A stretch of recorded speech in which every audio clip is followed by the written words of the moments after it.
Hi, my name is Claire, and I'm 29 years old. I work a remote job as a customer support specialist, and I've been married to my husband, Ryan, for 3 years. We live in a beautiful house in Portland with his mother, Linda, who moved in with us shortly after our wedding. Oh, and I can't forget Max, my golden retriever. He's been my only source of comfort in this house for a long time. From the outside, my life might seem perfect, but behind closed doors, things are far from it. Ryan works in sales, and Linda likes to think of herself as the head of the household. To her, I'm just a guest, a freeloader who doesn't pull her weight. At least, that's what she tells everyone. What Linda doesn't know is that I've been secretly paying $3,000 every month to cover a big chunk of the household bills. I never told her because I thought it didn't matter. I wanted to help Ryan and his family without making a fuss about it. But instead of appreciation, I got constant criticism. This morning started like any other. I was sitting at the dining table, sipping my coffee, when Linda stormed in. Her face was red, and her tone was sharp. "You know, Claire," she said, crossing her arms, "you've been living here for free long enough. It's about time you contributed something to this house, or better yet, just leave." I froze, the coffee cup trembling in my hands. "Excuse me?" I asked, barely able to process her words. "You heard me," she snapped. "You're a freeloader, and this house isn't big enough for you and that dog of yours. If you can't contribute, pack your things and get out." Her words stung more than I wanted to admit. My chest tightened as I thought about the sacrifices I'd made to support this family, cutting back on my own needs, skipping vacations, even ignoring my savings goals. And now this? I set my coffee down and looked her straight in the eye. "I've been contributing, Linda. A lot more than you realize." She scoffed. "Oh, please. You're just making excuses." I wanted to scream, to show her the bank statements that proved I'd been quietly covering the bills for years. But I knew it wouldn't matter. Linda was the kind of person who saw only what she wanted to see. "You know what?" I said, standing up. "You don't have to worry about me freeloading anymore. I'll leave." Linda's eyes widened for a split second, but she quickly masked her surprise with a smirk. "Good. "Don't forget to take that dog with you." I turned and walked upstairs, my heart pounding in my chest. Max wagged his tail as I entered the bedroom, but even his bright eyes couldn't lift my spirits. I sat on the bed, thinking about everything I'd done for this family and how little they appreciated it. That's when I made my decision. I wasn't just leaving, I was taking my power back. Before I packed my bags, I logged into my bank account. One by one, I canceled every automatic payment I'd set up for the house. The utilities, the groceries, even the mortgage, I stopped it all. If they wanted me gone, fine. But they'd feel the weight of what I'd been carrying for them. With Max by my side, I walked out of that house for the last time, my heart heavy but my resolve stronger than ever. What I didn't know was that my departure would set off a chain of events no one could have expected. Leaving the house felt like a weight had been lifted off my shoulders, but it also left me with a swirl of emotions I couldn't ignore. Max trotted happily beside me, wagging his tail as if we were heading on an adventure.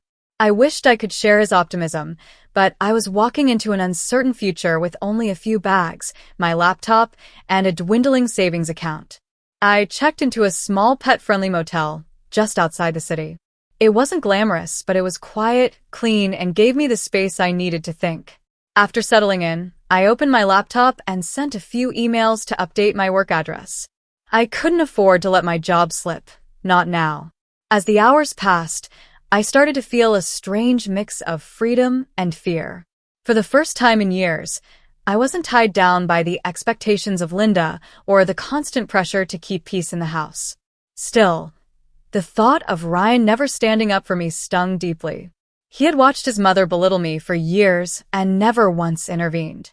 That silence was louder than anything Linda could ever say. The next morning, my phone buzzed. It was Ryan. I hesitated but finally answered. "What do you want, Ryan?" "Claire," he began, his tone frantic. "What did you do?" "The utilities have been shut off, and the bank is saying the mortgage payment hasn't gone through." "What's going on?" I let out a dry laugh. "Oh, so now you care about the bills? Funny how that works." "Claire, this isn't a joke. Mom is freaking out. The electricity is gone. The fridge isn't working. Sounds like a problem for your freeloaders to figure out, I snapped, cutting him off. I was the one paying for all of that, Ryan. Not you, not your mom, me. And now you get to deal with it. There was silence on the other end. I could hear him breathing, trying to process my words. You were paying all that? Why didn't you tell me? Would it have mattered? I said. Linda had her mind made up about me, and you never stood up for me. So no, I didn't feel the need to share every detail. Claire, come home, he pleaded. We can fix this. I shook my head, even though he couldn't see me. There's nothing to fix, Ryan. I'm done being treated like I'm less than. You made your choice when you let your mother treat me that way. Now, I'm making mine. I hung up before he could respond. Over the next few days, I started hearing bits and pieces about what was happening back at the house. Ryan sent text after text, detailing the chaos. Linda had to borrow money from her sister to cover the overdue bills, and she was furious when she realized I wasn't coming back. One text caught my attention. She's blaming me for letting you leave. She's saying I ruined everything. Good, I thought. Let her see what happens when you push away the person holding everything together. One evening, as I scrolled through job postings online, my phone buzzed with an email notification. It was from an old friend, Megan, who I hadn't spoken to in years. She worked for a tech company in Seattle and had heard through the grapevine that I was looking for a fresh start. Claire, I heard you left Portland. We're hiring remote project managers and I thought of you. Let me know if you're interested. It felt like a sign. I replied immediately, attaching my resume and thanking her for thinking of me. Within days, I had an interview lined up and not long after, I was offered the job. The pay was nearly double what I had been making and the flexibility was exactly what I needed. Just when I thought I was finally free of the drama, there was a knock on my motel room door. I opened it to find Linda standing there, her face pale and drawn. Max growled softly, sensing my tension. What are you doing here? I asked, keeping my tone cold.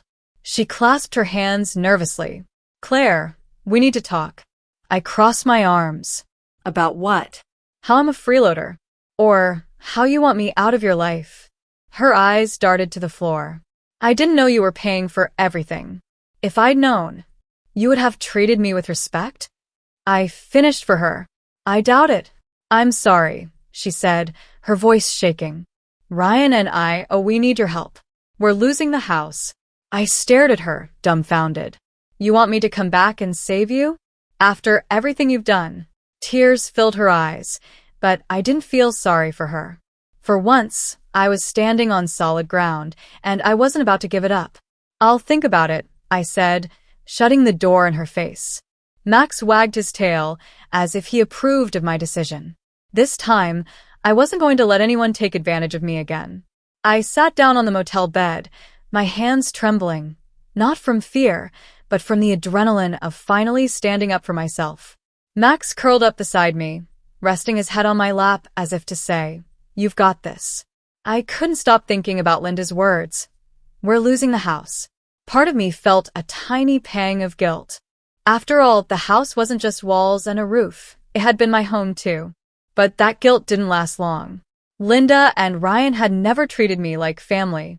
I was a paycheck to them, nothing more. Now that the money was gone, they were desperate. The next morning, I opened my laptop and logged into my email.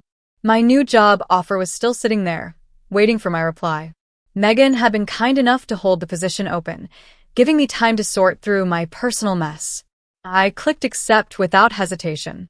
It felt like a door was finally opening, one that would lead to a brighter, independent future. I packed my things, checked out of the motel, and drove to Seattle. Max was happy to ride along, his nose pressed against the window as we left Portland behind.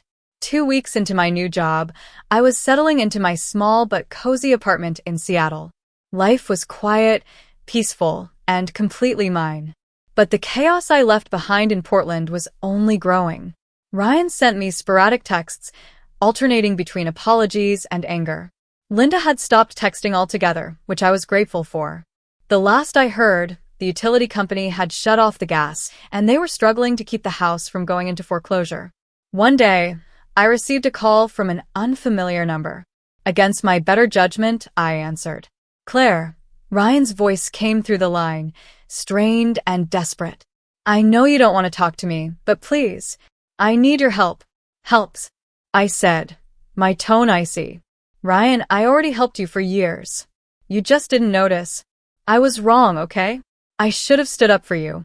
But the bank's threatening to repossess the house, and my mom, his voice cracked. She's not handling it well. I sighed, gripping the phone tightly. Ryan, let me ask you something. If the roles were reversed and I treated you the way you and your mom treated me, would you help me? He was silent for a long moment. I don't know, he admitted quietly. Well, there's your answer, I said, hanging up. Weeks turned into months, and life in Seattle felt like a dream. My new job was challenging but rewarding, and for the first time in years, I was saving money instead of funneling it into someone else's life. Max had a new routine too, long walks in the park and a backyard to run around in. One evening, as I scrolled through social media, I stumbled upon a post from one of Ryan's cousins. It was a picture of the house I had left behind. The caption read, "Moving day. Hard to say goodbye to so many memories, but sometimes life forces us to start over." I clicked on the photo, staring at the empty driveway and the for sale sign in the yard. They had lost the house after all. A few days later, there was a knock on my door. I wasn't expecting anyone, so I cautiously peeked through the peephole. To my shock, it was Ryan. "What are you doing here?" I asked, opening the door just enough to show my face. "I just wanted to see you," he said, his shoulders slumped. He looked thinner, more tired than I'd ever seen him. "We lost everything, Claire. The house, the car. Mom had to move in with her sister." I crossed my arms. "And what does this have to do with me?" "I just wanted to say I'm sorry," he said, his voice barely above a whisper. "You didn't deserve what we put you through." It was the first time I'd heard those words from him, and while part of me wanted to forgive, another part knew better. "I appreciate you saying that," I said, my voice firm. "But I've moved on, Ryan." "And I think you should too." He nodded, a sad smile on his face. "Take care, Claire. And thank you for everything." As he walked away, I felt a strange sense of closure. The chapter with Ryan and Linda was finally over, and for the first time in a long time, I felt truly free.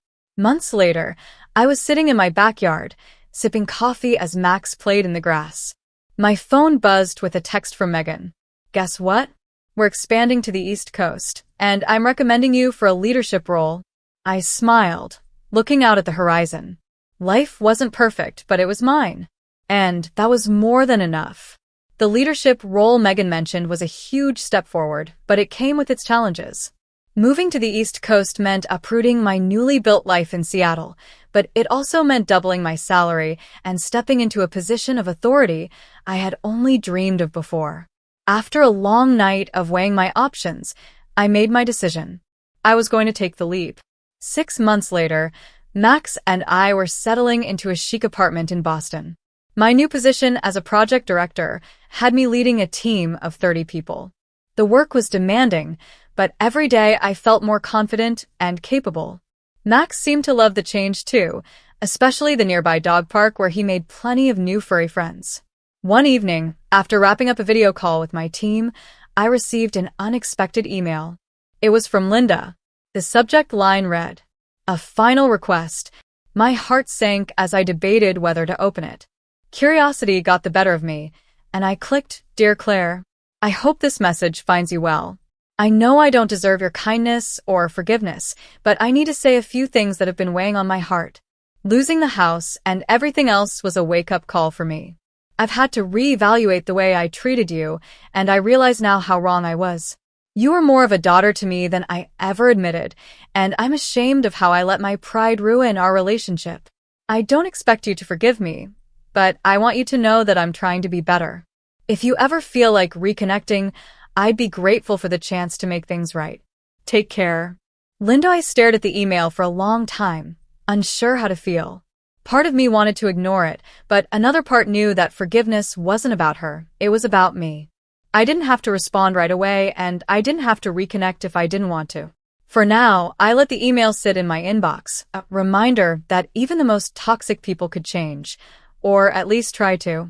One sunny Saturday morning, I was walking Max through the park when I heard a familiar voice call my name. I turned to see Megan jogging toward me, her face lighting up with excitement. "Claire," she exclaimed. "I can't believe I ran into you. How's Boston treating you?" We spent the next hour catching up, sitting on a bench as Max lay at my feet. Megan told me about her latest projects and how proud she was to see me thriving. It reminded me of how far I'd come since leaving Portland. Before we parted ways, Megan said something that stuck with me. "You've got this energy about you now, Claire. Like you're finally free. Don't ever let anyone take that away." 1 year later, I was invited to speak at a tech conference in New York. Standing on stage, looking out at a sea of eager faces, I couldn't help but think about how far I'd come. The girl who had once been called a freeloader was now leading teams, inspiring others, and living life on her own terms. As the audience applauded, I smiled and thought of Linda's email. I never replied to it, but in my heart, I'd forgiven her. She didn't need to know that I did it for myself, not for her. Life didn't just move on, it blossomed. I'd turned the pain of my past into fuel for my future. Max and I had built a happy life together, one filled with new adventures, meaningful work, and friendships that felt more like family than anything I'd left behind. Linda and Ryan became nothing more than distant memories, a chapter in my life that had closed for good. And every time I thought about their accusations of freeloading, I couldn't help but laugh. The best revenge wasn't anger or bitterness. It was success. And I was living proof of that.